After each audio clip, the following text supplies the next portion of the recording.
CSK வந்து play off qualify ஆகிறதுக்கான நல்ல ஒரு ஆப்பர்ச்சுனிட்டி வந்துருக்குங்க. பெரிய அட்வான்டேஜில் இருக்கும்.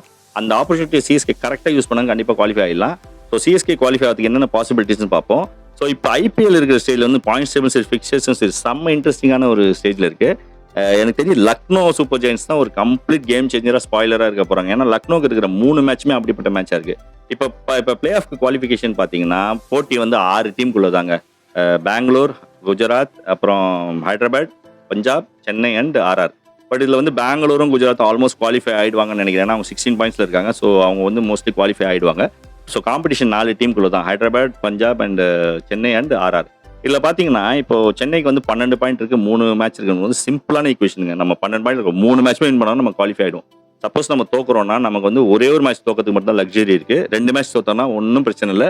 பொட்டியை கட்டின்னு நம்ம வந்து டாடா பை பை சொல்லிட்டு வந்துடலாம். 14 பாயிண்ட் வச்சு ஒன்றுமே கட்ட முடியாது. ஸோ கண்டிப்பாக நம்ம வந்து 2 மேட்சாவது வின்